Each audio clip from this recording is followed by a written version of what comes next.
Pessoal, tem muita gente falando que o marxismo cultural é a grande tendência da esquerda nos dias de hoje. Vamos entender o que é isso? Marx dizia que existe uma infraestrutura na sociedade que sustenta o resto do que nós chamamos da cultura de uma sociedade. Ele dizia que as relações econômicas é que determinavam a moral, determinavam as relações políticas, o direito de uma sociedade, o seu modelo de família, a religião, a estética com a arte, etc. Marx dizia o seguinte: existem a classe dos capitalistas e a classe dos proletários. Nós vamos promover o conflito entre eles e, derrubando o modelo capitalista de produção, cairá toda a cultura ocidental, isso é, a moral burguesa, a arte burguesa e assim sucessivamente. Marx focava, portanto, a sua teoria da sociedade no conflito entre classes que são agentes econômicos. No século XX, um pensador chamado Antônio Gramsci entendeu que, na verdade, este triângulo é ao contrário. O que Marx entendia que era a superestrutura, na verdade, é o que dá sustentação à economia capitalista. Gramsci disse: é a moral, é a estética, é o direito, é a família, é a religião, é a ciência burguesas que sustentam o modelo de economia capitalista. Isso fez com que toda a esquerda moderna mudasse a sua estratégia e passasse a gerar conflitos não entre agentes econômicos, mas entre os agentes de cada um desses aspectos. Um conflito na moral, um conflito no direito, um conflito na família, um conflito na estética, um conflito religioso, um conflito científico e assim sucessivamente. E quando todo este conflito no campo cultural estivesse pronto, isso derrubaria o modelo econômico capitalista. Por isso nós falamos hoje do marxismo cultural, que quer primeiro destruir a cultura ocidental para depois derrubar o modelo de produção capitalista. Por isso, atenção, quando a esquerda defende minorias, ela não está defendendo direitos individuais, ela está querendo promover microconflitos para derrubar o sistema capitalista e promover o socialismo. É muito diferente a defesa feita por um liberal dos direitos individuais, que, portanto, afeta as minorias, da defesa de grupos minoritários, que é feita pela esquerda. E uma das reações que nós estamos observando agora é a negação dessa situação do país, ou dessa própria hegemonia, né? O Bolsonaro fez um discurso indicando, apontando o socialismo como inimigo a ser vencido, e os socialistas levantaram a bandeira que isso não existia, nunca existiu socialismo no Brasil. E no segundo momento, né, nessa questão do movimento cultural, que muitos chamam de marxismo cultural, tem vários nomes, né? O nome não importa tanto, importa você entender o conceito. O segundo movimento foi dizer que isso também não existe, isso é uma teoria da conspiração produzida pela direita para criar um monstro que não existe. Ora, nós temos esse movimento que busca concentrar poder e modificar a sociedade, o ser humano, de cima para baixo, há alguns séculos já, não é uma coisa nova. O que mudou simplesmente foi a estratégia de como alcançar esse objetivo, né? Essa postura diferente diante da vida é algo milenar, na verdade. Nós podemos encontrar alguns aspectos dessa luta nos textos mais antigos da Bíblia, né?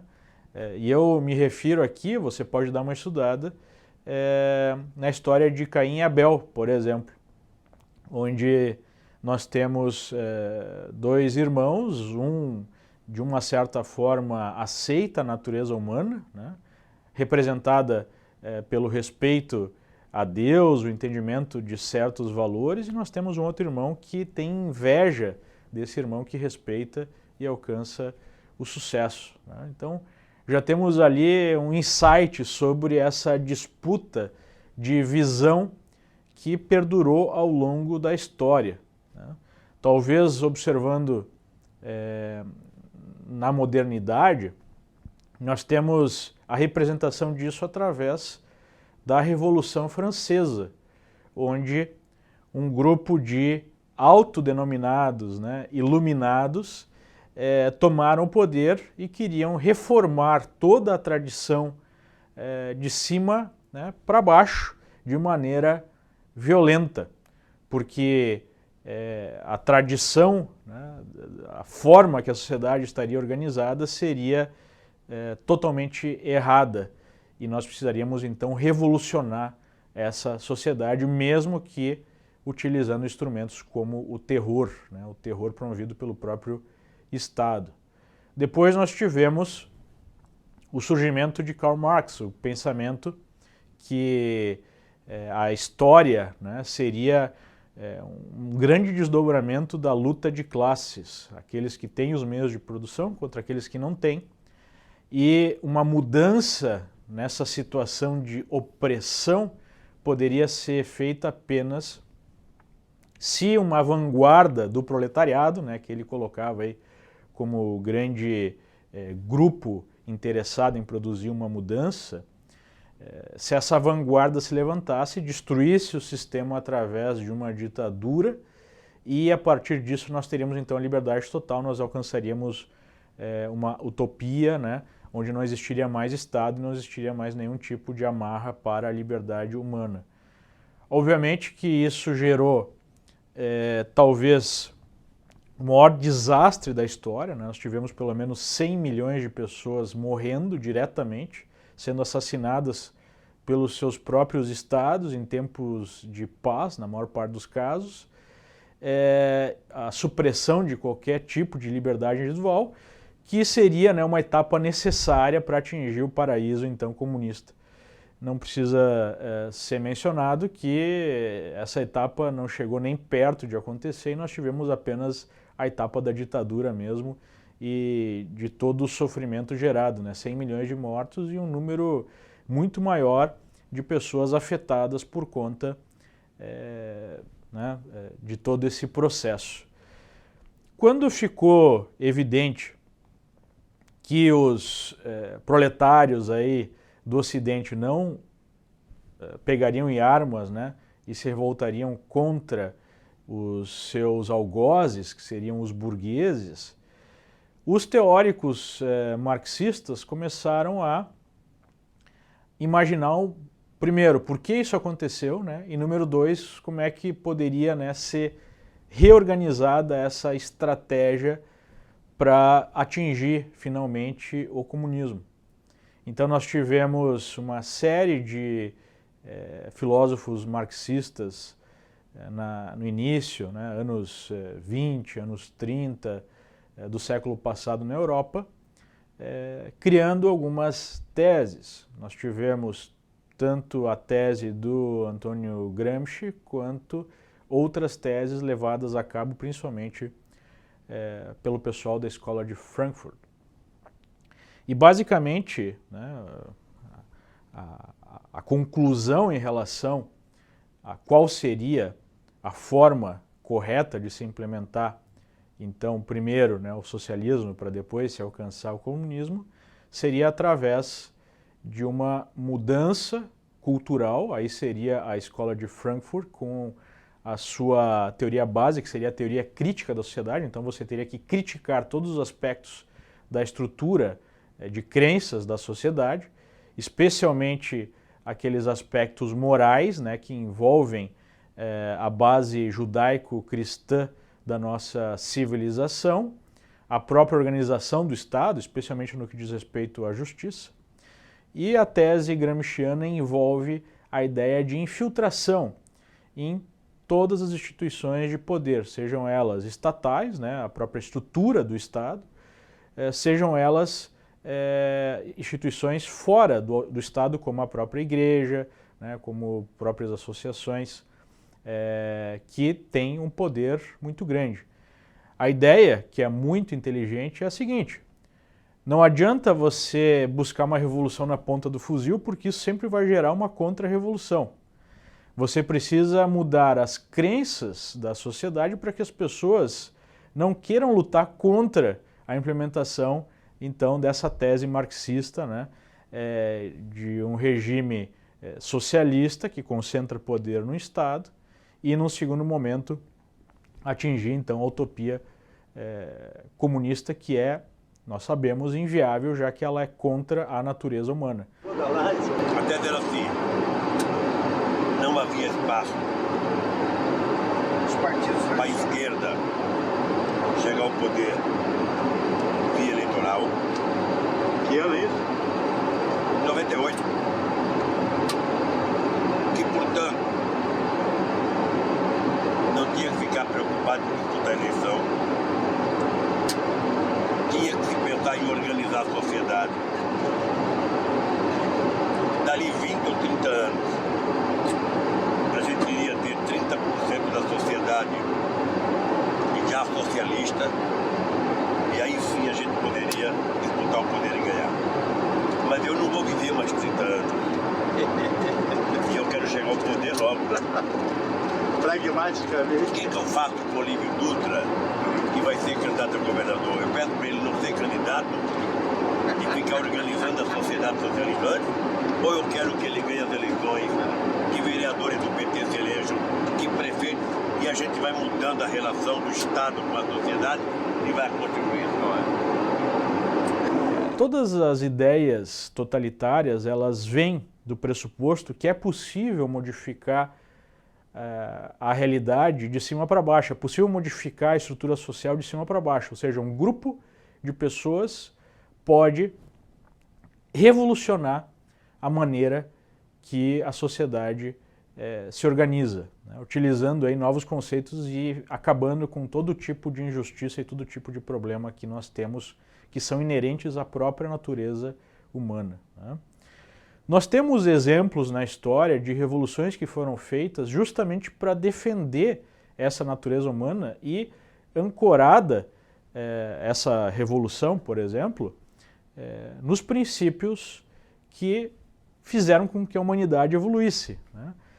Nós podemos citar a Revolução Americana, que foi, por mais paradoxal que pareça, uma revolução produzida por conservadores, mas com o objetivo não de revolucionar a sociedade de cima para baixo, mas dar poder de fato para o povo para que ele possa exercer a sua liberdade e a sua capacidade de auto-organização. Tanto é que a Revolução Americana gerou um sistema de governo com vários pesos e contrapesos, com um poder local maior em relação ao poder federal e uma série de garantias de liberdades individuais que têm a capacidade de serem exercidas. Se nós pegarmos a Revolução Russa, nós vamos ter uma Constituição que também no papel explicita uma série de direitos, mas que são inviáveis pelo arranjo que se formou, né?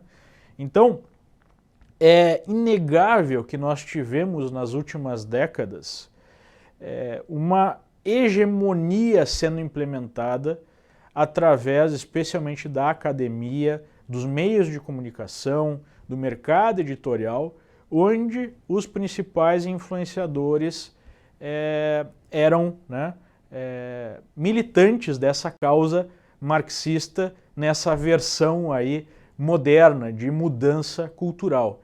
Dizer que isso é teoria da conspiração é um absurdo, né? E obviamente que aqueles sujeitos que seguem esse caminho são aqueles que estão falando que é teoria da conspiração. Talvez alguns nem percebam que estão envolvidos nesse processo, outros, de forma consciente, enganam. Porque essa é uma outra característica, né, do pensamento marxista. Você está autorizado a rasgar qualquer princípio moral, já que os princípios morais serviriam apenas para a manutenção da dominação da classe burguesa, né, da classe dominante. Então você mentir, por exemplo, não é um problema, já que você está fazendo a revolução, ou, para usar o termo moderno, né, o progresso. Você está fazendo o progresso avançar. Então não é como se nós pudéssemos elencar pessoas que efetivamente fazem isso de uma maneira organizada e de uma maneira totalmente controlada, né? Não há isso. Mas, de fato, há grupos organizados que têm esse pensamento e têm essa vontade. E muitos daqueles que estão alinhados com esse pensamento talvez nem percebam que estejam alinhados porque já foram educados dentro de um sistema educacional socialista, numa universidade que defende pressupostos marxistas e assim por diante, né? Estão diariamente consumindo informações que vêm de uma imprensa de esquerda, então é muito difícil furar esse bloqueio. O que aconteceu nos últimos anos, e aí vem o ponto central, né, de toda a luta, é que nós tivemos a abertura de espaço para pensadores independentes através da internet, né? Você provavelmente está me ouvindo aí através da internet, de algumas redes sociais, enfim, e nós tivemos então a possibilidade de furar esse bloqueio produzido pela hegemonia, né, da esquerda nas redações, na cultura, nos influenciadores da mídia tradicional. E aí nós tivemos a possibilidade de ter contato com essas teses alternativas em relação a como a sociedade deve ser organizada. E é exatamente por isso que nós temos agora, a guerra está se desenvolvendo nesse ponto, é uma guerra de informações, né? Está se desenvolvendo exatamente na internet, onde a esquerda criou esse subterfúgio de fake news, de discurso de ódio, entre outros, para ter aí uma justificativa para censurar quem é contra essas teses da esquerda, né? Essas teses neomarxistas. E basicamente já há um movimento muito forte de supressão dessas vozes independentes. Então, esse é o ponto que nós nos encontramos na guerra cultural, né? Primeiro, eu vou resumir um pouco, né, da história do marxismo e do movimento revolucionário comunista. Na verdade, não é nem um resumo, tá? É só uma pincelada rápida. Para Karl Marx, não existe verdade absoluta. Os marxistas acreditam que a realidade a qual estamos imersos é uma criação para sustentar o interesse econômico.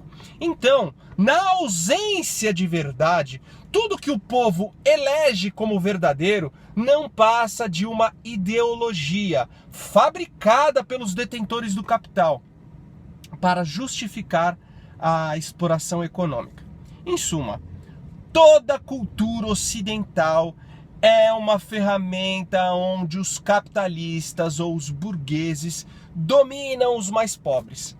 O mundo, para Marx, se resume em uma constante luta de classes. A classe dominante e os oprimidos. Os oprimidos, nesse caso, para Marx, era o proletariado. Marx acreditava que uma revolução iria acontecer naturalmente, né? Já que a exploração burguesa em cima dos trabalhadores era tão grande. Mais cedo ou mais tarde, uma revolta iria explodir inevitavelmente. Ele achava que os proletários do mundo iriam se unir para derrubar os opressores capitalistas. Mas, para desespero dos marxistas, isso não aconteceu. Inclusive, os proletários na Primeira Guerra Mundial lutaram sim, mas lutaram pelos interesses das suas pátrias, das suas nações, e não contra os capitalistas. A realidade é que o capitalismo proporcionou uma qualidade de vida e um avanço social e tecnológico jamais visto na história da humanidade. E aí os trabalhadores estavam confortáveis com isso.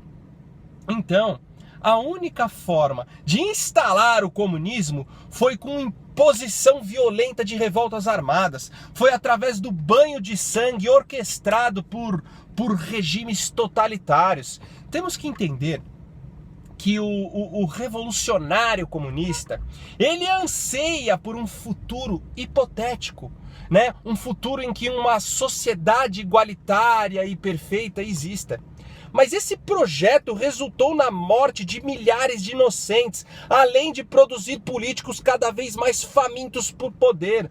Sendo assim, o comunismo falhou, definitivamente não deu certo. E esse futuro utópico que eles buscavam não passou de um delírio. Os marxistas retraídos e desprestigiados tiveram que mudar de estratégia.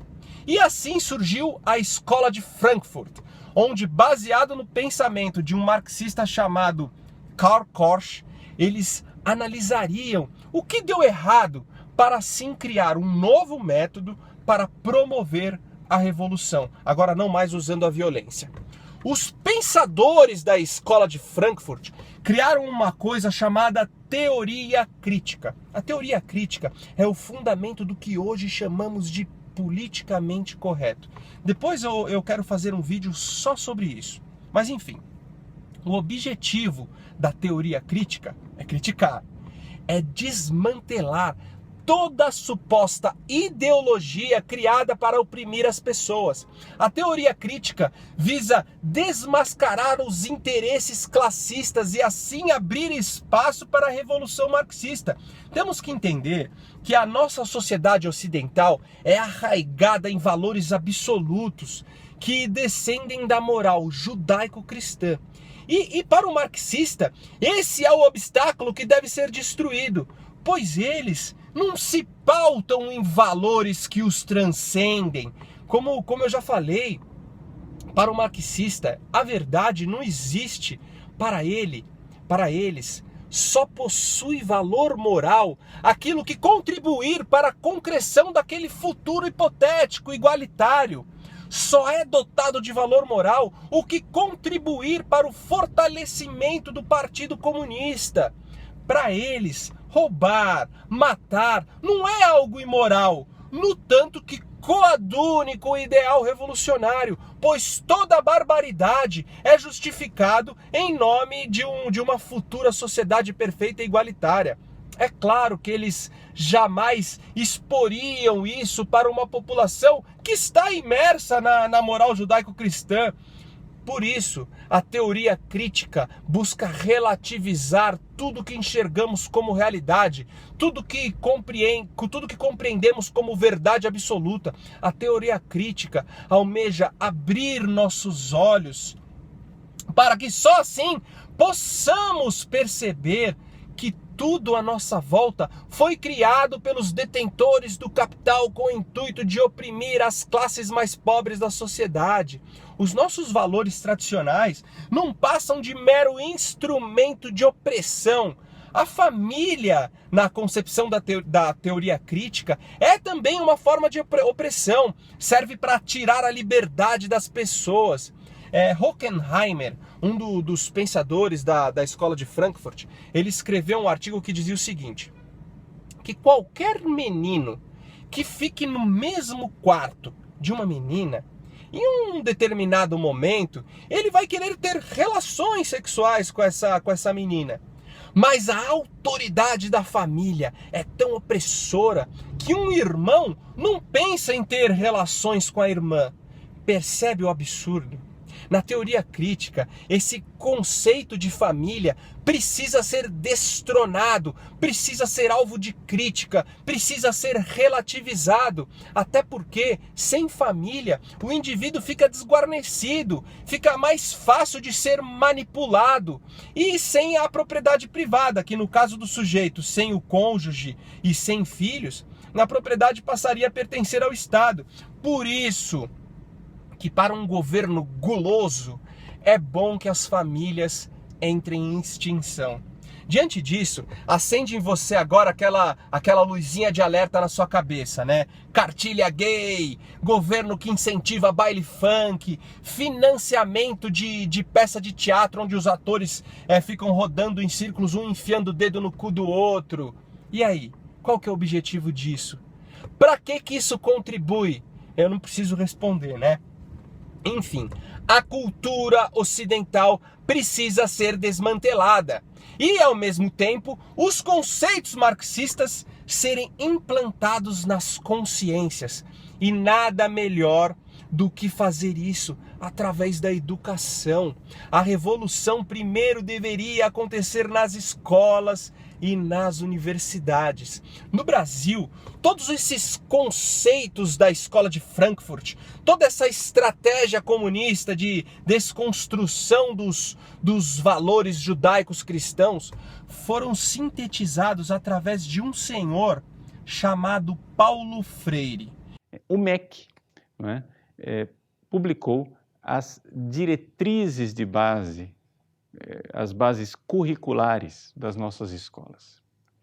E o que foi apresentado, não é, pelo MEC é uma verdadeira revolução no nosso país. Uma revolução não somente na área de ensino, mas uma revolução que irá atingir o futuro da nação. Veja, vou dizer aqui aquilo que é a avaliação real daquilo que é o conteúdo que está nessas bases curriculares, no currículo que os nossos filhos irão aprender nas escolas. Está se colocando na cabeça das crianças, dos jovens e dos adultos, uma mentalidade marxista, sem dizer que aquilo lá é marxismo. Ou seja, está sendo montado dentro da cabeça das pessoas um pensamento marxista, de tal forma que, se estas bases curriculares forem aplicadas no nosso país, do jeito que elas estão agora, daqui a 20 anos, talvez até antes disso, o Brasil inteiro vai ser marxista de uma tal forma que não vai precisar absolutamente nenhuma revolução marxista para implantar o marxismo e o comunismo no nosso país. Então, eles têm essa ideia de desmonte crítico de tudo, de criticar tudo. Aqui nós podemos, eu poderia me estender, mas o nosso tempo é bastante curto, mas eu poderia mostrar como isto, de forma complementar, acontece também com o pensamento de um senhor chamado Georg Lukács, na verdade, a pronúncia, Lukács, que fala de conscientização. Nós temos que educar nas escolas para conscientizar as pessoas, não é, a respeito da sua identidade de classe, sem a qual não haverá revolução. Também Mao Tse-tung, né, o comunismo chinês também vai pelo caminho da escola. E assim, aos poucos, ao longo da história, os comunistas foram despertando para a necessidade de fazer a revolução dentro da escola, coisa que inicialmente era rejeitado pelo próprio Marx. Mas a escola de Frankfurt, né, com a sua teoria crítica, quando você ouvir a palavra, né, você tem que ser crítico, uma visão crítica, não sei o quê, deixa acender uma luzinha, né, tá lá, a escola de Frankfurt. Quando você ouvir, por exemplo, essa questão de consciência, você tem que tomar consciência, né, dos seus direitos, etc., acenda a luzinha, ali está, né, Georg Lukács. De tal forma que todos esses pensamentos da escola de Frankfurt, de Lukács, de Mao Tse-tung e de pensadores também aqui da América Latina, inclusive o Che Guevara, né? Pouca gente sabe que o Che Guevara, ao contrário do comunismo que era feito em outros países, ele fez, junto com Fidel Castro em Cuba, uma revolução escolar, né? Todos esses pensamentos foram sintetizados no pensamento de um senhor chamado Paulo Freire, né? Que, com a sua pedagogia do oprimido, juntou tudo isso, junto com elementos do pensamento hegeliano de um pedagogo chamado Dewey, e fez a pedagogia do oprimido. Tudo isso aí foi reeditado, refeito, recosturado, com elementos do desconstrucionismo de Derrida, com o pensamento de Michel Foucault e assim por diante. Eu não vou me deter aqui em detalhes, para, nesse coquetel monstruoso e venenoso, produzir o currículo que os nossos queridos filhos irão ter que engolir. Então, vou ler alguns exemplos das bases curriculares só para você ter ideia, né? Por exemplo, na página 118 ele diz que o ensino da matemática deve ter em vista a matemática, uma visão abrangente do mundo e das práticas sociais. E como é que eles vão chegar a isso? Página 120, ele diz, por exemplo, que nos 3 primeiros anos do ensino fundamental, compreendeu? 3 anos de ensino fundamental, estamos falando de crianças. Você tem que ensinar para a criança o quê? A tabuada? A somar 2 mais 2 igual a 4? Deve-se ensinar por meio de conhecimentos iniciais de probabilidade e estatística, que os estudantes comecem a compreender a incerteza como objeto da matemática e o seu papel na compreensão de questões sociais, por exemplo, em que nem sempre a resposta é única e conclusiva. Ou seja, relativismo. Entende? Você não tem mais verdade. Não existe verdade, é tudo ideológico. Você mostra por cálculo de probabilidade para a criança, tá vendo? Você acha que 2 mais 2 é igual a 4? Mas veja, nem sempre as respostas são únicas e conclusivas. Relativizar, você já vai montando desde a mais tenra idade o fato de que não existe verdade, existe só interesse. Né? Por exemplo, nas ciências da natureza, estudar biologia, física, química. Como é que a gente vai ensinar as ciências da natureza para os nossos filhos? Página 149, ele diz assim, né? A compreensão de como a ciência se constituiu historicamente e a quem ela se destina, ou seja, é uma construção histórica e que, portanto, a conclusão que ele vai tirar depois no final é relativa. Por exemplo, capacitar crianças, jovens e adultos para compreender as diferentes visões de mundo, contextos e intencionalidades. É para isso que você vai ensinar a ciência, não para ter ideia de verdade, isso aqui é a verdade. Não, não tem verdade. Existem as intenções daquilo que vai fazer. Então, por exemplo, no ensino médio, o que é que você vai fazer? Você vai desenvolver o pensamento crítico, tomada de decisão mais consciente e consistente. Ao ensinar biologia, física, entendeu? Desenvolver o pensamento crítico, Escola de Frankfurt, hello, bom dia, Escola de Frankfurt, pensamento crítico. Então, ainda na página 150, o desafio e a motivação de crianças, jovens e adultos para o questionamento. Gente, eu estou dando exemplos, mas isso daqui são 400 páginas de horrores. Tá? Isso aqui, por exemplo, no ensino médio, página 186, né? O que é que vai se ensinar nas ciências da natureza? Que a cultura científica como permanente convite à dúvida. Você está entendendo? Ele está colocando aqui a epistemologia marxista, sem citar Marx, sem citar Lenin, sem citar Stalin, ninguém. Ele está colocando a epistemologia marxista na cabeça das nossas crianças. Ainda na página 186, desenvolver o senso crítico, a autonomia intelectual no enfrentamento de problemas e a busca de soluções visando a transformação social e a construção da cidadania. Mas isso aqui é aula de sociologia? Não, isso não é aula de sociologia. Isso aqui é aula de biologia, física, química.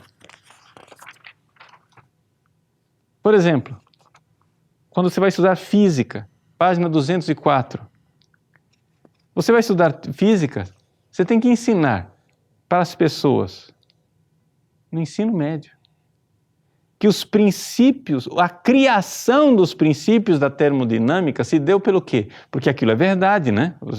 Todo mundo diz, por que se houve os princípios da termodinâmica? Porque se observou a natureza e o princípio está lá na natureza, aquilo lá tem uma lógica, aquilo lá tem uma inteligência, se encontrou aquela verdade e agora nós temos os princípios da termodinâmica. Não, os princípios da termodinâmica não são isso, você tem que ter pensamento crítico, você é tão ingênuo, você acha que tem ciência.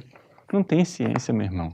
Os princípios da termodinâmica foram criados a partir da necessidade de compreender e aprimorar o funcionamento das máquinas térmicas no âmbito da Revolução Industrial, que se inicia na Inglaterra e se espalha para o mundo inteiro, transformando o mundo inteiro radicalmente, implantando o capitalismo e pervertendo a sociedade maravilhosa.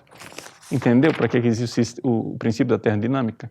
É isso que você vai ensinar em física, para o seu filho. página 205.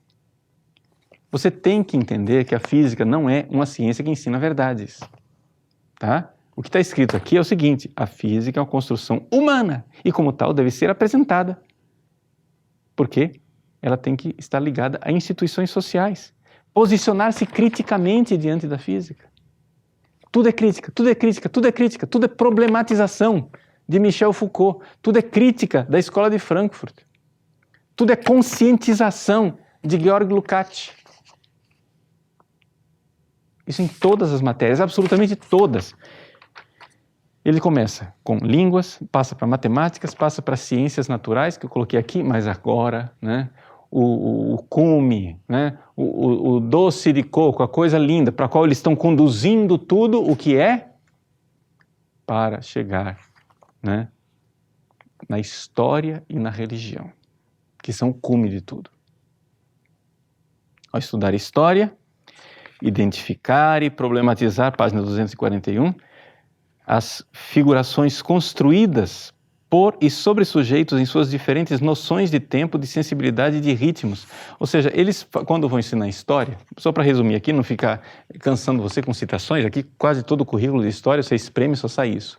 É uma coisa seguinte, o negócio não é ensinar história, é ensinar historiografia, é ensinar que alguém contou aquela história, e se alguém contou aquela história, alguém tem algum interesse. Não existe verdade, existe interesse. Não é? E aí, então, você vai dizer, não, mas padre, isso daí é até uma coisa boa, você ensinar isso na universidade. Gente, isso daqui eles estão ensinando para crianças. De tal forma que isso já quebra a noção de verdade, de bom, de verdadeiro, de belo na cabeça da criança. Desde cedo. Veja o que eles dizem. Para dar um exemplo bem concreto, página 244, ensinando história para crianças do primeiro ano do ensino fundamental. Veja o que é que se deve ensinar para crianças do primeiro ano fundamental. Compreender que as normas de convivência existentes nas relações familiares são construídas e reconstruídas temporal e espacialmente. Olá, ideologia de gênero. Você é pai, você é mãe, mas isso é construído, reconstruído. Isso aí é uma forma de opressão. Você vai dizer, padre, o senhor está vendo demais. Estou vendo demais? Olha aqui, mesma página. No fim da página ele diz assim, identificar as relações de trabalho presentes nas diferentes organizações familiares. Quer dizer o seguinte, família é ideologia, o que existe é organização de trabalho. Isso é que é a verdade da família. A opressão da mulher lavando roupa em casa e o homem trabalhando. Então é por isso que a família tem que ser desconstruída. Segundo ano do ensino fundamental, compreender as diferentes organizações sociais existentes na comunidade em que vive, percebendo as permanências e transformações ocorridas ao longo do tempo.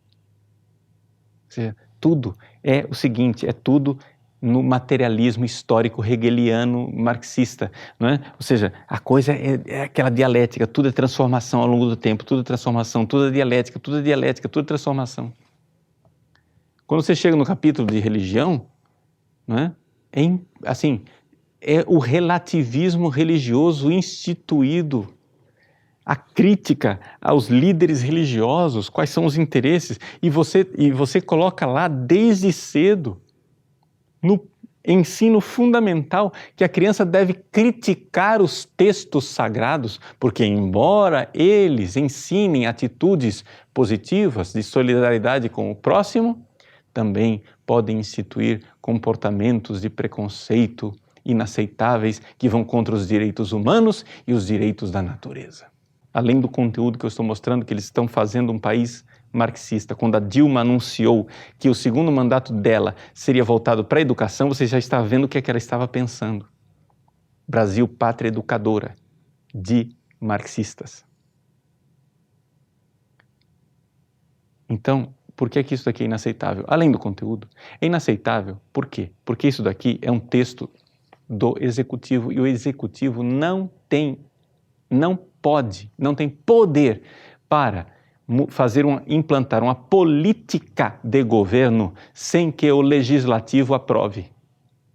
Eles estão uma política diferente, estão mudando o rumo do país, sem pedir mínima licença do legislativo. Segundo, isso daqui é inaceitável. Por quê? Porque as bases curriculares nunca foram detalhadas como estão aqui. Sempre houve um espaço aberto para a autonomia dos estados, autonomia dos municípios e autonomia do professor em sala de aula. A coisa aqui é uma camisa de força tão detalhada, que é a implantação, em nome de uma liberdade, né, é a implantação de uma ditadura. O comunismo tem impulsionado a agenda LGBT há um bom tempo, e isso não é surpresa para quem estuda o comunismo. O desejo de Karl Marx, o maior comunista de todos os tempos, era o de destruir a família. A abolição da família, até mesmo o mais radical fica violento por essa proposta infame dos comunistas. Em que base se baseia a atual família, a família burguesa? No capital, no ganho privado. A principal prioridade do marxismo era a abolição da família. Marx estabeleceu a estratégia para sua destruição. A tese era simples: eliminar o capital vai exterminar a família. A família burguesa desaparecerá naturalmente quando seu complemento desaparecer, e ambos desaparecerão com o desaparecimento do capital. Em outras palavras, a família deixaria de existir com o desaparecimento do capital. Marx sabia disso e não parecia acreditar que alguma verdade existisse além da luta de classes. Existem, além disso, verdades eternas, como liberdade, justiça, etc., que são comuns a todos os estados da sociedade. Mas o comunismo abole as verdades eternas, abole todas as religiões e toda a moralidade. Por isso, age em contradição com toda a experiência histórica passada. Para os comunistas, o objetivo maior sempre foi rejeitar e abolir a moral judaico-cristã, seja no casamento, seja na família, seja nos negócios. A agenda LGBT, especialmente sobre o casamento, é o martelo e a foice do comunismo moderno para derrubar o tradicional, o bíblico, o ocidental. O casamento entre pessoas do mesmo sexo serve como uma ferramenta poderosa para atacar o que a extrema esquerda sempre odiou: a religião. Lenin escreve: precisamos saber como combater a religião, e para isso devemos explicar a fonte da fé e da religião entre as massas de uma maneira materialista. O combate à religião não pode ser confinado à pregação ideológica abstrata e não deve ser reduzido a tal pregação. Deve estar ligado à prática concreta do movimento de classes que visa eliminar as raízes sociais da religião. Os comunistas sabem que para abolir a propriedade privada é necessário destruir a monogamia e o casamento. Engels escreve: a supremacia do homem no casamento é a simples consequência de sua supremacia econômica, e com a abolição da última, desaparecerá de si mesma. A indissolubilidade do casamento é, em parte, uma consequência da situação econômica em que a monogamia surgiu, em parte tradição do período em que a ligação entre esta situação econômica e a monogamia ainda não era totalmente compreendida e levada a extremos sob uma forma religiosa. Hoje já está quebrado em 1000 pontos. Sim, está muito quebrado. Assista a um programa de televisão em horário nobre e logo você descobrirá que os pais são apresentados como idiotas, as mães como dominadoras e as crianças como mais sábias do que seus pais. Isso supondo que você ainda possa encontrar um programa que retrate uma família tradicional, com um homem e com uma mulher. Sim, existe um esquema marxista apoiado pelo movimento LGBT e o feminismo radical para destruir a família, e esse esquema é: inspire o ódio contra a unidade familiar, contra a masculinidade e a paternidade, encoraje o divórcio, incite a promiscuidade desenfreada, fornicação e adultério, incentive as mulheres a abortar, incite a imoralidade sexual, provoque uma guerra feroz de gênero. Até o ano 2000, espero que vamos criar nossos filhos para acreditar no potencial humano e não em Deus. Não podemos destruir as desigualdades entre homens e mulheres até destruirmos o casamento. O fim da instituição do casamento é uma condição necessária para a libertação das mulheres. É importante encorajar as mulheres a deixarem seus maridos. Eu sinto que o ódio ao homem é um ato político honrado e viável, que os oprimidos têm o direito ao ódio de classe contra a classe que está nos oprimindo. Deus vai mudar. Nós, mulheres, vamos mudar o mundo, tanto que ele não vai mais se encaixar. Tudo isso são ataques bem planejados. A missão desses ataques é persuadirem as massas a se engajarem em ateísmo, misoginia, misandria, violência doméstica, divórcios em série, abortos e perversão sexual. Não é a primeira vez que a família sofre ataques dos comunistas, mas viramos o jogo naquela época. E hoje, o que devemos fazer para virar o jogo? Crie coragem, inspire-se, apareça, faça um canal no YouTube, um blog, um site, enfim, comece a denunciar todo o lixo comunista. Em 1964, quando houve o golpe militar, imediatamente as esquerdas entraram numa crise, entraram em pânico, e se recolheram para fazer, vamos dizer, um exame de consciência, responder onde é que nós erramos e como é que nós podemos sair dessa. E daí surgiram ali, vamos dizer, houve uma efervescência, muitas discussões, e duas propostas ganharam apoio ali, formaram-se duas correntes. Uma que, inspirada no livro do Regis Debray, A Revolução na Revolução, propunha uma ação armada. E a outra, muito maior, muito mais vasta, que começou então a ler os livros do fundador do Partido Comunista Italiano, Antonio Gramsci, o qual tinha uma visão muito original do processo revolucionário. Ele dizia que um fator decisivo, a origem dessas especulações do Gramsci é muito remota, começou muito antes dele, começou, na verdade, em 1914, quando estourou a Primeira Guerra. Os comunistas esperavam que os trabalhadores de todos os países se recusariam a lutar no que lhes parecia uma guerra imperialista e tomariam partido do pacifismo. E aconteceu ao contrário, justamente na classe operária, porque apareceu o maior entusiasmo nacionalista e belicoso na Primeira Guerra. Os comunistas ficaram muito assustados com isso e disseram: o que houve com o proletariado? E surgiram muitas especulações, até que um filósofo húngaro, chamado Georg Lukács, disse o seguinte: olha, o problema são as bases civilizacionais, porque as pessoas já têm toda a sua cabeça feita por 2000 anos de civilização judaico-cristã, e por mais proletários que sejam, eles vão agir de acordo com os valores que foram impregnados na mente deles pela sua cultura. Então, o que nós temos que destruir, em primeiro lugar, não é o capitalismo, é a cultura judaico-cristã. Foi dentro dessa linha que o fundador do Partido Comunista Italiano, Antonio Gramsci, começou a trabalhar na década de 30, mas ele só teve a oportunidade de registrar os seus pensamentos por escrito quando foi para a cadeia. Ficou 12 anos na cadeia, não tinha nada que fazer, então ficava escrevendo o dia inteiro, e daí saiu essa série que se chamava Os Cadernos do Cárcere. E ali ele resume essa concepção. A mesma concepção foi trabalhada em dois frontes. Um, o Antonio Gramsci, e outro, a chamada Escola de Frankfurt, que era um grupo de estudiosos na Alemanha, que, financiado por um milionário argentino, criaram lá um instituto e começaram a trabalhar essa ideia do que se chamaria depois Revolução Cultural. E por outro lado, o Antonio Gramsci. Mas existem diferenças e semelhanças entre as duas correntes, mas, no fim, na prática, vai dar na mesma, né? Então, a ideia básica é de uma destruição civilizacional. Ou seja, você corroer todos os valores, critérios, símbolos, modos de pensar. Portanto, para isso precisa ter uma ação em profundidade na sociedade. Isso quer dizer que, a partir daí, a ação comunista passou a atuar em frontes que antes eram totalmente ignorados.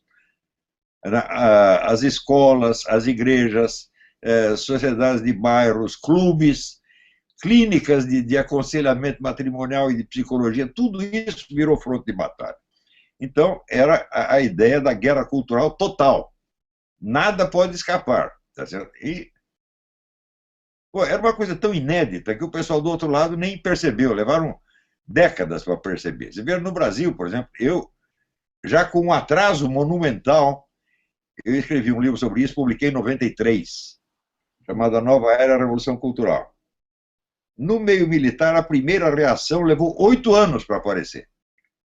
E mesmo o general José Fábrega escreveu um artigo falando a respeito, não foi muito bem recebido o artigo, e depois outro general, Sérgio Augusto de Avelar Coutinho, meu amigo já falecido, escreveu 2 livros excelentes, resumindo a concepção do Antônio Gramsci.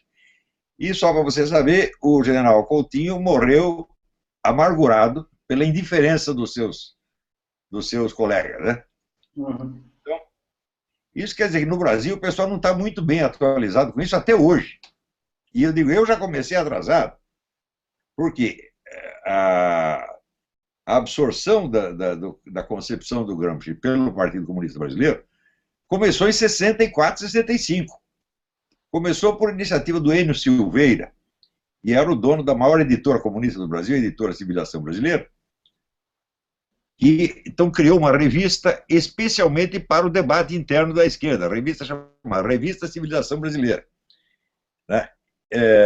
Evidentemente, eu li todos os números dessa revista, até que ela parou de funcionar, e ali você tem ideia da profundidade e da seriedade do debate que os esquerdistas se entregaram naquele momento. Eles não estavam para brincadeira. Eles falaram, nós caímos do cavalo uma vez, não queremos cair 2, não vamos cair nunca mais, nós vamos levantar disso e tomar tudo. E, de fato, o fizeram. Só que pelos métodos do Gramsci, os quais são discretos por natureza. Na estratégia do Gramsci, a maior parte da militância envolvida não sai pregando ideias comunistas. Ao contrário, ataca pontos específicos que representam pilares da civilização. Como, por exemplo, a própria ideia de família, a moral sexual, as bases do direito penal e civil. Eles vão atacando ponto por ponto. Quer dizer, no fim abrange tudo, mas cada um trata de um pedacinho. O pessoal do outro lado, vendo essa ação disseminada, não consegue identificar nela um ataque direto. E pensa que isso vai passar, que isso são modas. Quando começou o negócio politicamente correto, todo mundo ria. Só que não ria era eu já sabia o que era, já estava chorando. Né? Eu sei, como dizia o Paulo França, eu já vi esse filme e sei quem morre no fim. Né? Então foi assim, gradativamente eles foram ocupando todos os espaços. Para você fazer uma ideia de como eles levaram isso a sério, no tempo do governo militar, a esquerda já dominava a imprensa brasileira inteira. Você não tinha um jornal cujo diretor de redação não fosse comunista, nenhum. E qualquer cidadão que fosse de direita ou conservador, reconhecido como tal, era boicotado e acabava sendo expelido, ainda durante o governo militar. Você vê, durante o governo militar, saíram de circulação os artigos, por exemplo, do Gustavo Corsão, do Lenildo Tabosa Pessoa, do Nicolas Boer. Todos os jornalistas conservadores foram sendo cortados um a um. Então chegou-se ao domínio completo. Existe uma publicação do Sindicato Jornalista de São Paulo, chamada 60 anos de jornalismo, foi publicada na década de 80. E você vê ali as grandes figuras do jornalismo em São Paulo, eram todas comunistas. Só tinha 2 exceções. No meio de 200 nomes, tinha 2 exceções, que não contam para absolutamente nada. Ao mesmo tempo, eles estavam dominando o sistema educacional, usando, sobretudo, publicações da Fundação Vitor Chivita, chamada Escola e Sala de Aula, que iam fazendo a cabeça dos professores e introduzindo as ideias de Vygotsky, Emília Ferreiro, todos esses doutrinários comunistas da educação. A profundidade e a imensidão desta operação, as pessoas não conseguem medir até hoje. Por exemplo, aqui nos Estados Unidos eles estão criando um novo currículo, como no Brasil, novo modelo curricular. Eu acho que é nova base curricular, não sei como chama no Brasil. Aqui é Common Core, quer dizer, o núcleo comum. Né? E o núcleo comum, as pessoas discutem, umas gostam, outras não gostam, até que apareceu a pesquisadora e foi rastrear. Falou, de onde apareceu isso? Então ela descobriu que, em primeiro lugar, todos os modelos iniciais do Common Core tinham vindo da Europa. Ela foi extraída na Europa. De onde veio? Veio tudo da Rússia. Veio tudo pronto da União Soviética. Então, o modelo de educação que está sendo implantado nos Estados Unidos, a duras penas e com muita discussão, e no Brasil sem dificuldade nenhuma, está roubando a porta aberta, é um modelo soviético, concebido para efetivar a revolução cultural. Então, quando começa toda essa coisa, por exemplo, ideologia de gênero, abortismo, gaysismo, etc., tudo isso é a revolução cultural. Então, por aí você vê a imensidão da coisa. E eles foram prosseguindo nisso, dando mais importância ao fronte cultural do que ao fronte político, político eleitoral. Mantinham alguém ali, algumas pessoas no fronte eleitoral, mas não davam muita importância, porque eles sabiam que você vencer uma eleição e tomar o poder antes de completada a revolução cultural seria suicídio. Isso quer dizer que nós podemos dizer que na década de 90 a revolução cultural no Brasil estava 100% vitoriosa. Não havia uma voz contrária. Nada. Tinham conseguido tapar a boca de todo mundo. Até que apareceu eu fui a única exceção, eles não sabiam quem eu era, de repente apareceu um cara dizendo umas coisas esquisitas, eles também não entendiam direito o que eu estava falando. E daí, aos poucos, eu consegui abrir um espaço para que o pessoal da direita, conservador, liberal, tivesse voz novamente, porque estavam com as bocas tampadas fazia 30 anos. Né? Então, isso aí mudou um pouco a situação. Porém, o que eu fiz no campo cultural, quer dizer, eu acho que eu consegui abrir um rombo no muro do monopólio esquerdista da opinião pública, e daí começou a aparecer blogs conservadores, instituições conservadoras, movimentos conservadores para tudo quanto é lado. Alguns até conquistaram algum espaço na grande mídia, como o Luiz Felipe Pondé, por exemplo, mas a maioria ainda continua em blogs. Então, nós rompemos o monopólio da opinião pública, mas não rompemos o monopólio da mídia. Na grande mídia, eles ainda dominam 100%. E, você vê, quando houve a primeira eleição do Lula a presidente, o Partido dos Trabalhadores até então tinha tido, no máximo, 20% do eleitorado. No instante em que a Revolução Cultural já estava totalmente pronta, foi possível impor esse candidato Lula como se fosse a pessoa mais inocente do mundo. Se você naquela época dissesse para as pessoas o Lula é comunista, o Lula é esquerdista, elas diriam não, de maneira alguma. Então foi, como se diz, a revolução camuflada, a revolução disfarçada. Quer dizer, enquanto o Lulinha, paz e amor, com toda aquela imagem de democrata, etc., subia ao poder, ele mesmo já tinha fundado o Foro de São Paulo, que é o centro de comando estratégico da esquerda latino-americana, quer dizer, fazendo como as Farc, Forças Armadas Revolucionárias da Colômbia, até reconhecendo, disseram, vocês salvaram o movimento comunista. Estava moribundo, vocês salvaram, deram nova vida. Né? Então você vê como é que o sujeito que é o comandante da estratégia comunista no continente não é comunista. Daí aparece essa besta desse Marco Antônio Villa, dizendo, como o Lula não pode ser comunista porque ele nem leu Karl Marx. Eu digo, mas é só um cretino diz isso, porque 99,999% dos comunistas nunca leram Karl Marx. Né? E o sujeito não é comunista pelas suas ideias, é comunista pela sua participação no esquema.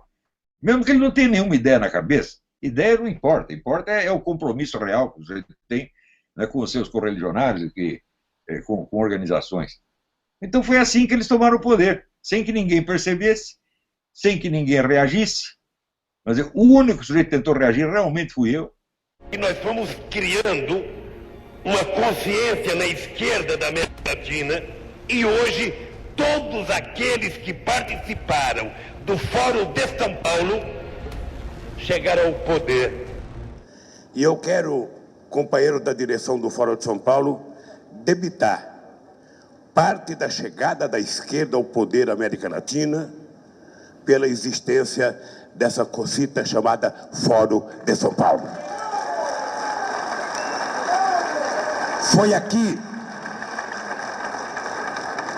e devemos muito aos companheiros cubanos. Devemos muito aos companheiros cubanos. Porque, ao contrário do que muita gente conservadora pensa, Os companheiros cubanos sempre nos ensinaram que o exercício da tolerância entre nós, a convivência pacífica na diversidade entre nós, a convivência entre os vários setores de esquerda era a única possibilidade que permitia que nós tivéssemos avanço aqui nesse continente. E isso aconteceu, e pode acontecer muito mais, porque agora nós temos a obrigação de não permitir que haja nenhum retrocesso nas conquistas que nós obtivemos até agora. Nenhum retrocesso. 10 anos atrás, você podia prever, por exemplo, uma América Latina assim: Fidel, Chávez, Morales, Bachelet, Correa, quem mais? Todos de esquerda na América do Sul. Você podia prever que isso ia acontecer? Prever não, mas nós já lutávamos por isso e já trabalhávamos por isso, inclusive porque nós criamos o Fórum de São Paulo, que lutava para isso. Depois criamos ainda um grupo de Marbella, que é o nome da cidade, do hotel onde nós fomos no Chile, que se reuniu. Todos depois foram eleitos presidente da República. Todos foram. Todos. O Ciro Gomes, que participava, e o Galtemo Cárdenas ainda não foram, mas o Fox foi, o Lagos foi, o Tabaré Basque foi, certo? O Della Rui foi, o Lula foi, então você vê que não o Chaves... The communist movement does not depend from the Soviet Union. It is an autonomous movement. It includes the Soviet Union, and not is included in it. And it has many ways of action that escape the usual approach of the political scientists and international relations students. Some subtle ways of influencing the culture bit by bit. Mm-hmm. They learn, in the 20s, the Hungarian philosopher George Lukács proposed some changes in the communist strategy, and he was repelled by the Soviet Union. They said, we don't want this here, but they sent him to Germany, where he founded the so-called Frankfurt School. And the speciality of the Frankfurt School is cultural penetration, cultural destruction, very subtle and long-term destruction. Destructing all the values, all the beliefs, all the trust, the confidence of people one another, and spread suspicion everywhere, and speak against everything. Yeah? And this was eroding the national American culture and national American pride and so on. It was a very slow process, and most people could not evaluate the strength of the things. This is strength by a cumulative effect along the decades. All this was not autonomous. The Soviet Union was directed the whole process. Very subtle, because the Comintern financed the Frankfurt School. Mm-hmm. When they created, these people from Frankfurt School created the idea of sex lib and gay rights and so on, Stalin rejected all. Say, I don't want this in the Soviet Union, but I want this in the Western world, because this is destructive. We don't want destruction here, but we want destruction there. And they spread these people all around the world. It's a group of very strong intellectuals, not great philosophers, but people very able to perform the tasks, like Jürgen Habermas and Herbert Marcuse and Walter Benjamin. All of them influenced deeply American movies, especially American movies, since the 30s, with the school of movie writers that was run by John Howard Lawson. And he taught people, we will not make communist movies. We will make normal movies that the American public can accept, but with small and discreet communist messages here and there, in every movie. So it's very difficult to find some American movie since the 30s and 40s up to now that you don't find any anti-American message. O que é interessante é que todo mundo que ouve falar nestes pensadores raramente os associa com o marxismo. Interessante isso. Que a maior parte das pessoas, quando ouve falar de pensadores como Erich Fromm, aqueles que conhecem profundamente sabem que Erich Fromm tem um pensamento marxista. Mas quem ouve superficialmente, Erich Fromm é um psicólogo, não é? Ouve falar da Escola de Frankfurt, a Escola de Frankfurt, mas num pensamento popular não há essa coisa de que eles sejam marxistas. Por quê? Porque é um marxismo heterodoxo, ou seja, um marxismo que não segue a cartilha própria de Marx, porque é um marxismo que não luta diretamente no campo econômico, é um marxismo que luta no campo cultural. Mas nós vimos que a partir da dissolução do socialismo real com a queda do Muro de Berlim, a batalha é cultural. Ou seja, hoje a coisa é cultural. E aqui que está. A cultura na qual nós vivemos, ela é basicamente revolucionária e nós estamos como um peixe dentro d'água e já não notamos mais que o nosso pensamento ele é marxista. Não é? Então, assim como os fundadores da Escola de Frankfurt se perguntavam como é que nós podemos nos livrar da cultura ocidental, hoje a pergunta que nós católicos precisamos fazer, como é que nós podemos nos livrar do marxismo? Ou seja, como é que... Porque esse negócio é a água na qual nós nadamos, é o ar que nós respiramos. Quando a gente menos suspeita, nós estamos pensando de forma revolucionária. Do you think it's dying off or What's going that? away? Do you think Marxism is dying off or going away at all, or do you think it's getting stronger? I think that what's happened is that it's transmutated into this postmodernism and identity politics, which was really, really devious, and that was a consequence of the French intellectuals, mostly Derrida and Foucault. But it's not going away. What's happened instead is that it's taken a new strategic tack, and it's one that no one really envisioned. What it's doing is taking over the administration of mid-level bureaucracies everywhere. So it's not so much a threat at the highest level of political organization, but that isn't necessarily where much of the power over individuals resides. It resides in these smaller political structures, sub-political structures, like school boards, for example, or in Canada right now, our Law Society in Ontario has made it mandatory for lawyers to produce a statement of principles that they provide a template for. They tell you what your damn statement of principles should be. And they're basically equity, diversity, and inclusivity statements. And if you don't write out your statement of principles, declaiming your agreement with these principles and simultaneously, essentially admitting that you're a racist, then you don't get your license. So we're fighting a big war about that right now in Ontario. We might even win. It looks like we might win. You never know. But and it's also partly because ordinary people are too complacent about the mid-level bureaucrats who rule over them. You know, we're willing to allow those relatively small positions of power to be taken over by groups that are very good at doing that sort of thing. And we need to wake up to that because it's seriously not good. And it's very difficult to fight back against. So, what is the source of the problems that we see? What is the source of why is it that some people have more money and other people have less money?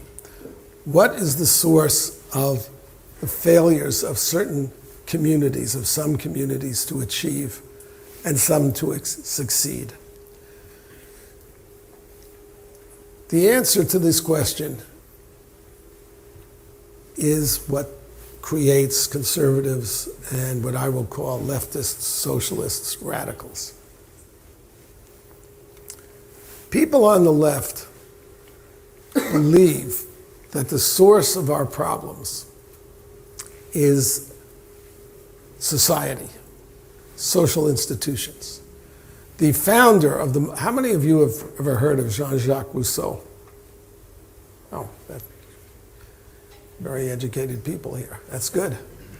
Rousseau famously said in The Social Contract that man is born free, but is everywhere in chains.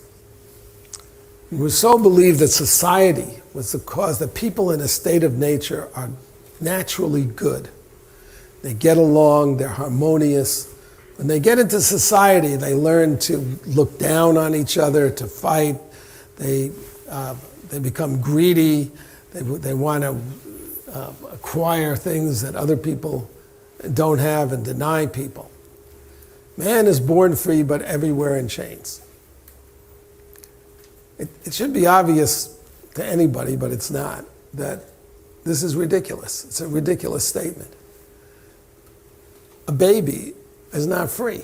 It's totally dependent. You are all old enough to know we all have appetites, lusts, tendencies that we have to control. Otherwise, we wouldn't have laws. We wouldn't have morality. What is morality for? Morality is to discipline you from not following all your animal instincts or and becoming a civilized person. People aren't born civilized. They have to be made that way. What conservatives understand is that the source of our problems is us. If you're church going, you'll hear that every Sunday or Saturday. It's us. We're the problem. Think of, I'm an agnostic, but I understand that a book like the Bible has been around as long as it has because there's wisdom in it. People don't read over 2,000 years a book, or whatever it is, 3,000, 4,000 years, a book that doesn't have wisdom.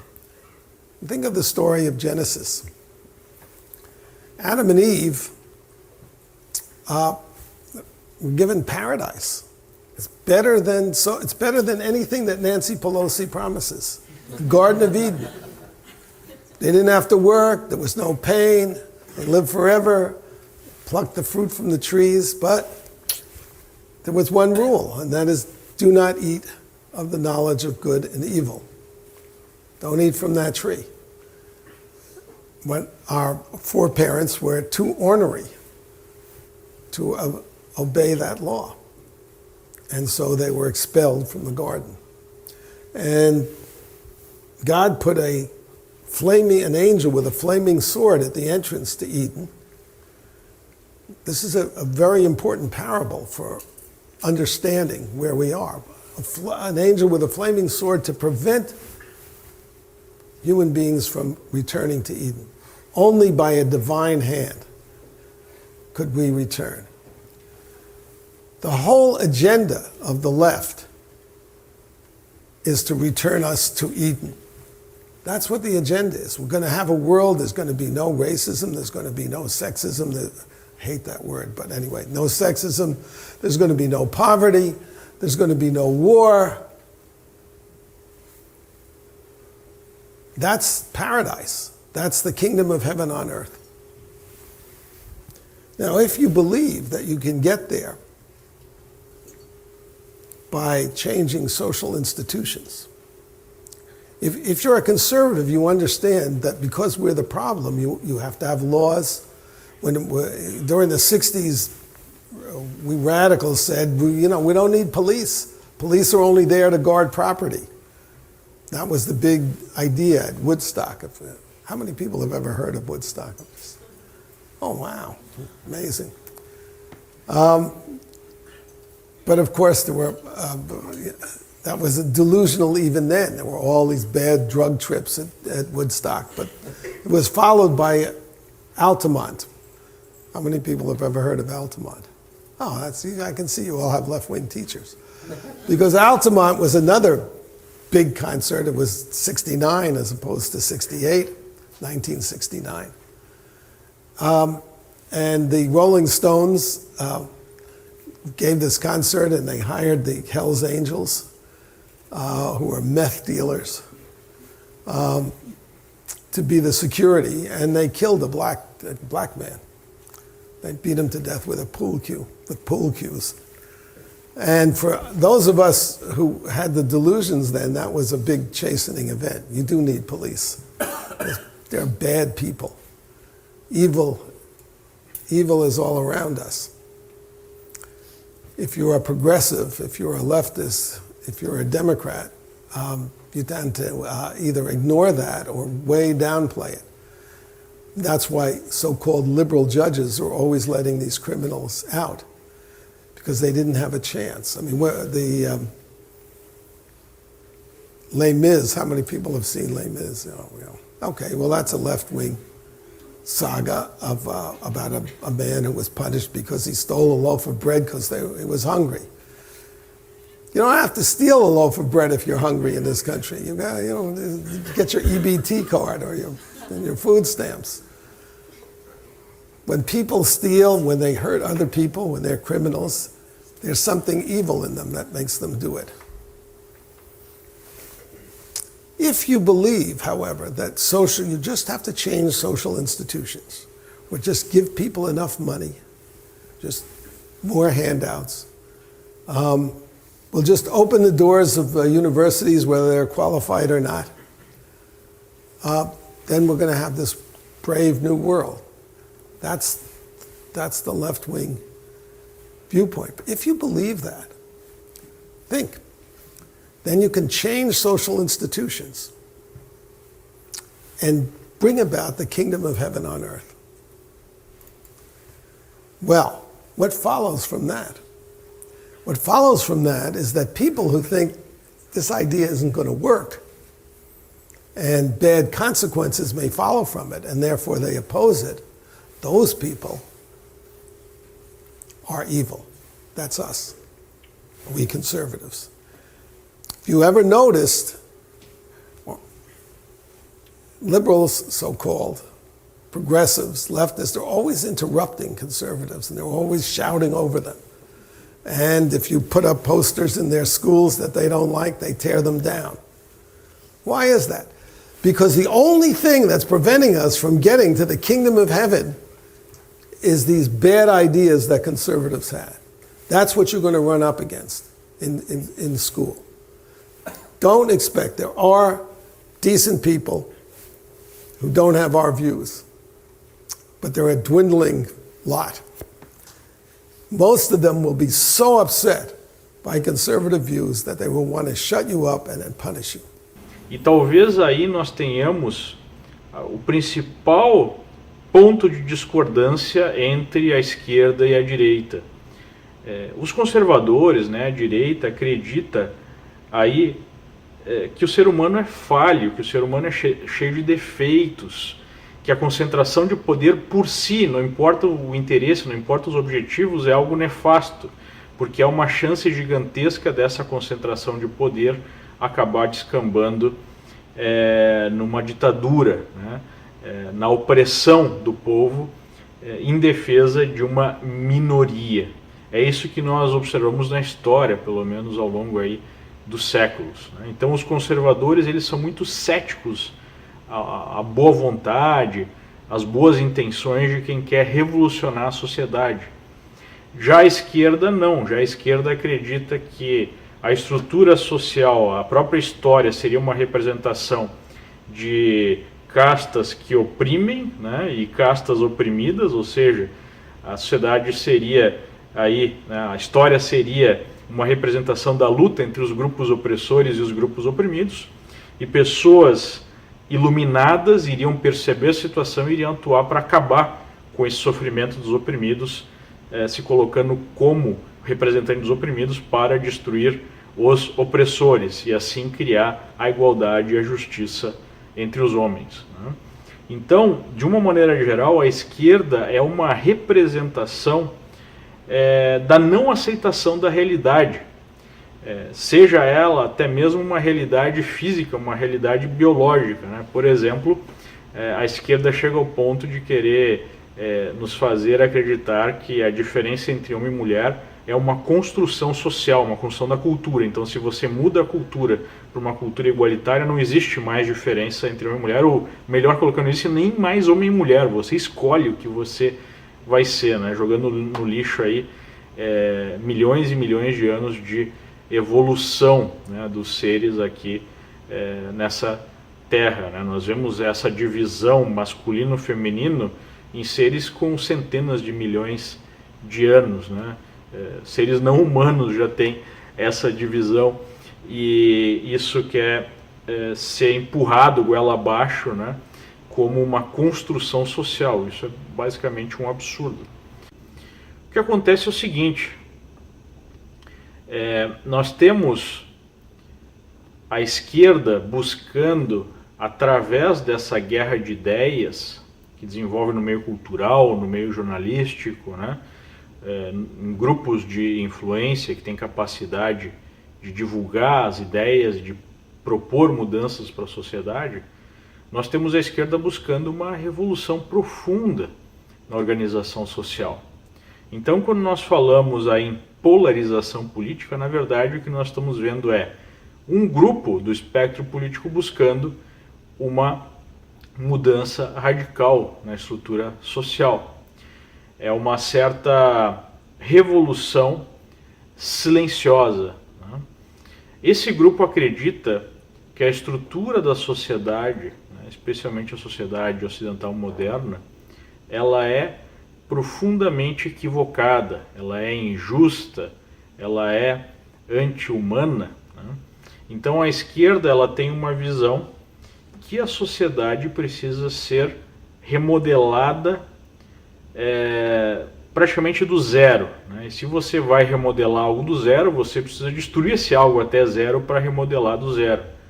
E o que nós estamos vendo é exatamente isso acontecer do ponto de vista de estrutura social. Nós vemos aí a família, que é a célula, né, principal aí da sociedade, sendo atacada por todos os lados, através de uma série de políticas que dizem ser libertadoras, né, ou mais justas. A estrutura familiar de pai, mãe, filho, né, é algo que está sendo atacado, aí, seja através de políticas que gerem maior liberdade, né, entre aspas, para a mulher, maior liberdade sexual de todos os cidadãos, né, sejam homens, sejam mulheres, seja através de política de aborto, que é decorrente dessa liberdade sexual plena, né, tanto é que o eufemismo para aborto é direito reprodutivo, né, porque aborto pega muito mal. Nós temos aí uma política que tenta negar a própria existência de homens e mulheres, batendo de frente até com a própria biologia, né? E tudo isso tem como objetivo principal a destruição da família, porque a família sustenta a estrutura social existente, né? Ou pelo menos vigente já há muito tempo. E nesses cadernos, que ele escreve as cartas para a família, escreve os cadernos. Nos cadernos ele trata de vários assuntos, mas tendo como pano de fundo a imanência, que, segundo ele, era justamente o talismã do marxismo. O marxismo não é mais nada do que a imanência. Então ali ele observa, por exemplo, ele constrói o sistema marxista com uma nova base filosófica, ele faz uma nova leitura do marxismo.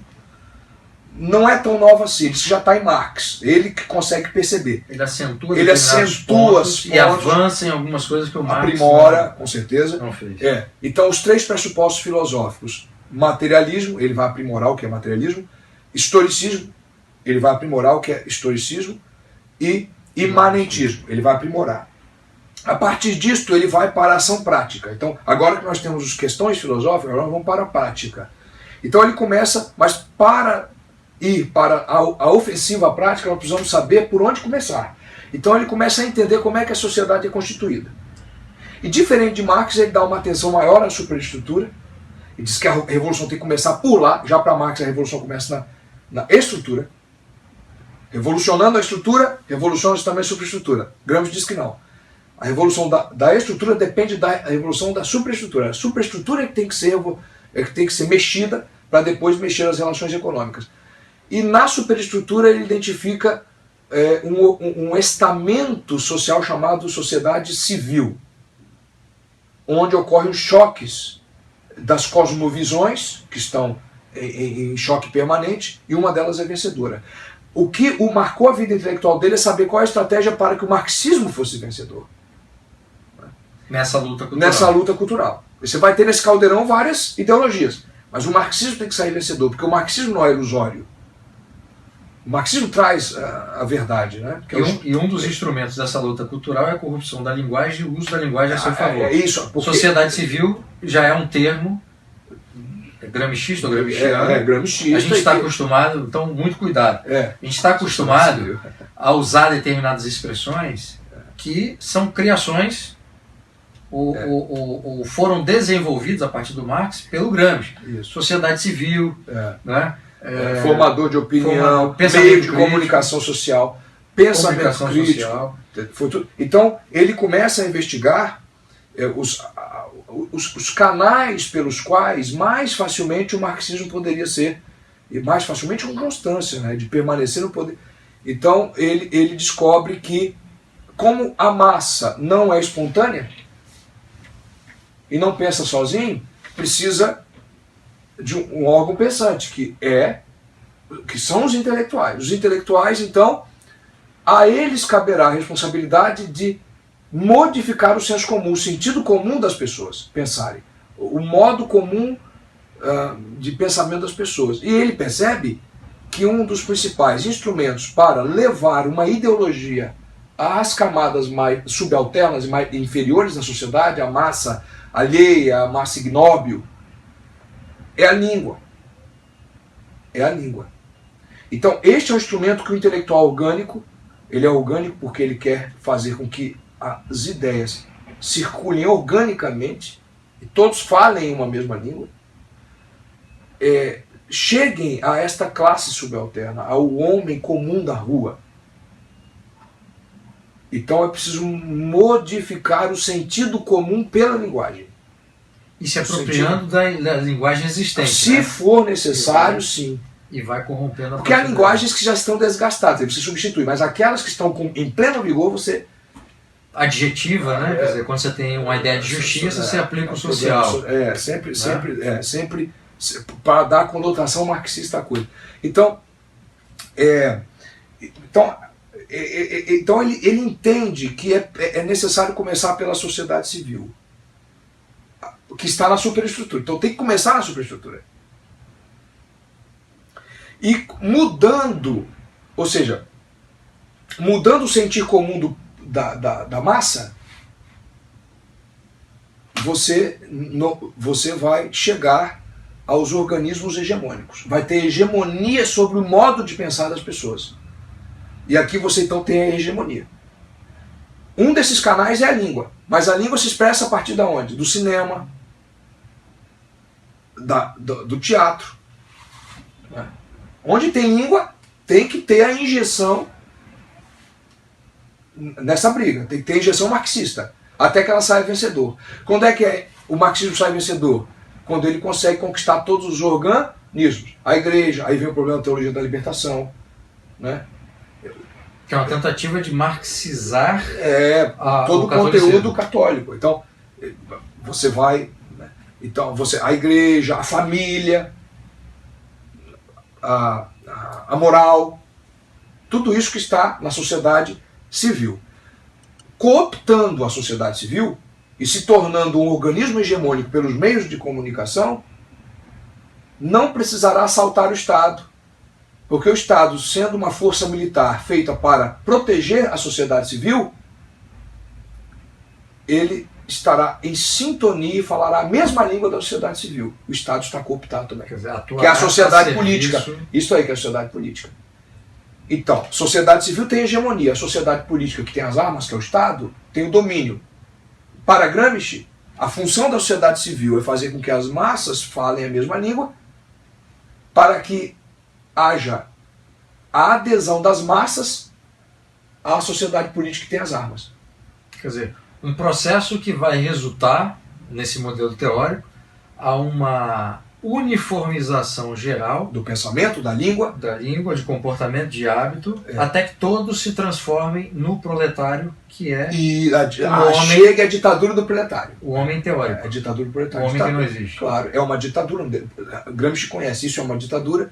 Ele fala em ditadura porque ninguém pensa mais nada a não ser isto. Ninguém pode usar uma língua diferente a não ser esta. Quer dizer, é uma ditadura do espírito, né? Porque e da cultura é isso. Não se precisa mais que haja uma entidade política para exercer a ditadura. Por isso que ele vai exercida individualmente. Isso aí. Aí ele vai dizer que, chegando a cooptar verdadeiramente a sociedade civil, o Estado desaparecerá. E a sociedade sem classe vai aparecer. Então, né? E para isso ele cria uma série de estratégias para conquistar, para o marxismo conquistar a sociedade civil. Então, a crítica, o panfleto, o deboche, a desmoralização, né? A destruição moral, imaginação moral vigente, né? A mudança do imaginário com a literatura de panfletagem, etc. E aí ele não deixa de admirar a Revolução Francesa, ele fala dos iluministas, etc. Acho que o jornalismo é hoje a peça mais importante. Já era na época dele. Já havia, né? É o instrumento hoje de panfletagem. Então, e aí você, mas ofendendo, você destrói. E destruindo, você esvazia. Esvaziando, você tem que botar em algum lugar, porque senão aparece um novo ditador fascista, segundo Gramsci. O marxismo não agrada ao marxismo vazio e o caos. Tem que botar em algum lugar. Então ele faz ele consegue toda uma estratégia para agora a tomada de posições. É uma linguagem militar. A ocupação de espaços. A estratégia é essa, ocupar os espaços. Construir em cima do que foi destruído. O processo de desmontagem e montagem. É a linguagem dele. Né? Ponto. Esse é o fim. Sociedade sem classes, fim do Estado, nova língua, uma só língua, uma só cultura, uma só palavra, um só conceito, todos numa perfeita sociedade orgânica, uniforme, não precisará de mais nada. Quando, por exemplo, Antônio Gramsci, ao mesmo tempo seguindo e modificando a proposta política de Maquiavel, troca o personagem do príncipe, o personagem individual do príncipe, por um personagem coletivo, que é o Partido Comunista. Então, dizendo que só quem pode aplicar aquela estratégia de Maquiavel para a conquista do poder não é um indivíduo, como na Renascença, mas tem que ser uma organização de massas, e cria toda a estratégia do que ele chama Revolução Cultural. Há uma pergunta que nenhum gramscista jamais fez. O conjunto da Revolução Cultural é uma técnica de engodo. É um engano. Quer dizer, você vai fazer uma coisa sem parecer que parecendo que está fazendo outra. Não é isso? Então, quando ele diz que o partido deve chegar e tornar-se a ter o poder onipresente e invisível de um imperativo categórico, de um mandamento divino. Isso quer dizer que o partido deve estar no comando de toda a vida cultural, social e política, sem que ninguém o saiba. Ou seja, isto é uma engenharia da inconsciência. Então, isso quer dizer que a revolução cultural é, na verdade, uma revolução incultural. A revolução cultural só pode dar certo se ninguém entender o que está acontecendo, a não ser aqueles 2 ou 3 engenheiros sociais do partido que estão comandando o processo. Nem os próprios agentes envolvidos precisam ou podem compreender, porque se o agente, digamos o militante, está compreendendo o processo inteiro, então o poder do partido já não é mais invisível, se torna visível e ele começa a ser objeto de discussão. E é exatamente disso que se trata, vamos dizer, na estratégia do Gramsci. Então, eu me perguntava assim, será que Antônio Gramsci estava consciente de que com a sua estratégia ele não ia criar uma cultura superior, mas ele ia criar uma situação de imbecilidade coletiva absolutamente desastrosa e que talvez, uma vez consumado o processo, talvez não tivesse volta. E quando eu me lancei essa pergunta, muitos anos atrás, a aplicação da estratégia gramsciana no Brasil não estava num estado tão avançado quanto está hoje. E hoje nós sabemos que a resposta a essa pergunta é simplesmente sim. A aplicação maciça da estratégia gramsciana destrói completamente a cultura superior sem poder colocar outra no seu lugar. Jamais. Nós sabemos que a proposta de uma economia comunista, economia 100% estatizada, é impossível. A demonstração disso foi dada em 1921 pelo Ludwig von Mises. A objeção dele é simples, ele diz, olha, se você não tem mercado, as coisas não têm preço. Se não tem preço, não dá para fazer cálculo de preço. Se não dá para fazer cálculo de preço, não tem economia planificada. Acabou, ponto final. Teve o cara que era ministro da economia da Iugoslávia, Eduardo Cardelli, esperneou um pouquinho, mas no fim eles decidiram ficar quietos porque sabem que o cara disse é verdade. Não dá para fazer. Não dá para fazer isso aí. Né? Vai ter que fazer outro negócio e chamar de comunismo. Né? Então, isso quer dizer que a economia comunista sendo impossível, eles não vão realizá-la, mas eles vão realizar alguma outra coisa. O que é a outra coisa? Outra coisa é o fortalecimento político ilimitado do movimento comunista. Ele não precisa estatizar a economia para ele ser impotente, para ele ser onipotente. Entendeu? Basta ele estatizar tudo mais. A educação, a cultura, a moral, entendeu? As relações humanas, tudo. Eles controlam tudo. A economia, curiosamente, a coisa que eles menos controlam é a economia.